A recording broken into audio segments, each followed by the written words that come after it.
যুক্তরাষ্ট্রের পররাষ্ট্র দফতরের নিয়মিত ব্রিফিংয়ে উঠে এসেছে গ্রামীণ টেলিকমের চেয়ারম্যান ও নোবেলজয়ী অর্থনীতিবিদ ড. মোহাম্মদ ইউনুস প্রসঙ্গ। এ সময় সাংবাদিকদের বিভিন্ন প্রশ্নের জবাব দিয়েছেন মার্কিন পররাষ্ট্র দপ্তরের মুখপাত্র ম্যাথিউ মিলার। তার কাছে এক সাংবাদিক ড. ইউনুস সহ প্রধানমন্ত্রী শেখ হাসিনার চীন সফর এবং ভারতের প্রধানমন্ত্রী নরেন্দ্র মোদীর রাশিয়া সফর সম্পর্কেও জানতে চান। মার্কিন পররাষ্ট্র দফতর বলছে, তারা ড. ইউনুসের বিষয়টি নিবিড়ভাবে পর্যবেক্ষণে রেখেছেন। স্থানীয় সময় মঙ্গলবার পররাষ্ট্র দফতরের নিয়মিত ব্রিফিংয়ে আবারও উঠে এলো মোহাম্মদ ইউনুসের প্রসঙ্গ। মিলারের কাছে এক সাংবাদিক জানতে চান, আপনার কাছে আমার দুটি বিষয় জানার আছে। প্রথমে জানতে চাই, বাংলাদেশে যুক্তরাষ্ট্রের একটি অলাভজনক প্ল্যাটফর্ম আছে যেটি কমিটি ফর ডেমোক্রেটিক বাংলাদেশ নামে পরিচিত। প্ল্যাটফর্মটি ড. মোহাম্মদ ইউনুসের আইনি সমস্যা নিয়ে বাংলাদেশে মার্কিন রাষ্ট্রদূতকে একটি চিঠি লিখেছে। চিঠিটিতে মার্কিন সরকারের পদক্ষেপের অভাবে সমালোচনা করা হয়েছে এবং মার্কিন যুক্তরাষ্ট্রের প্রেসিডেন্ট জো বাইডেন ড. ইউনুসের বিষয়ে লবিংয়ে অভিভূত হয়েছিলেন। বাংলাদেশের আদালত ড.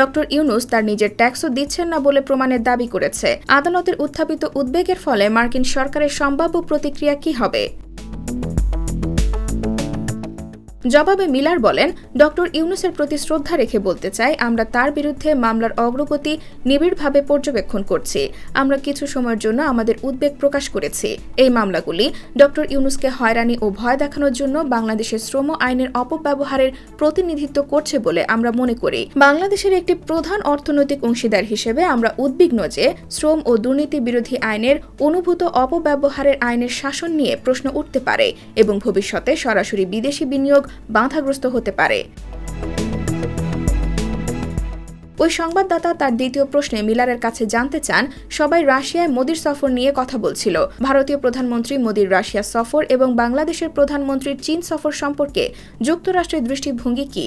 জবাবে মিলার বলেন, আমি ইতিমধ্যেই ভারতের প্রধানমন্ত্রী সফরের বিষয়ে কথা বলেছি। আমি যা বলেছি তাতে যোগ করার কিছুই নেই। এবং চীন সফরের বিষয়ে আমাদের বক্তব্য হচ্ছে, দেখুন, আমরা যা বুঝি দেশগুলো চীনের সাথে জড়িত। যুক্তরাষ্ট্র চীনের সঙ্গে জড়িত। পররাষ্ট্র দফতরের মন্ত্রী নিজেও 2 বার চীন সফর করেছেন, তাই এ বিষয়ে আমার আর কোনো মন্তব্য নেই। ড.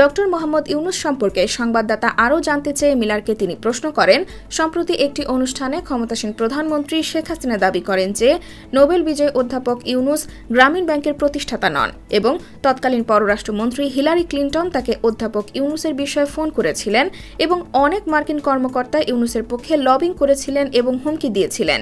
শেখ হাসিনা আরও দাবি করেন যে পদ্মা সেতু নির্মাণে যুক্তরাষ্ট্র বিশ্ব ব্যাংকের তহবিল বাতিল করতে তদবির করেছে। প্রফেসর ইউনুসকে গ্রামীণ ব্যাংকের প্রতিষ্ঠাতা হিসেবে সমর্থনকারী তথ্যের পরিপ্রেক্ষিতে এবং প্রধানমন্ত্রীর দাবি যে তিনি মার্কিন কর্মকর্তাদের সঙ্গে যোগাযোগ বন্ধ করে দিয়েছিলেন, যদিও তিনি মার্কিন কর্মকর্তাদের এবং নেতৃবৃন্দের সঙ্গে বৈঠক নিশ্চিত করার চেষ্টা করছেন। এক্ষেত্রে স্টেট ডিপার্টমেন্ট কি পারবে প্রধানমন্ত্রীর এসব দাবির যথার্থতা কি তা স্পষ্ট করতে?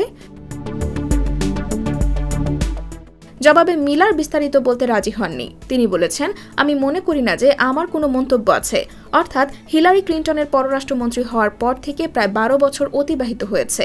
না, এ বিষয়ে আমার কোনো মন্তব্য নেই। IBTV USA, new York.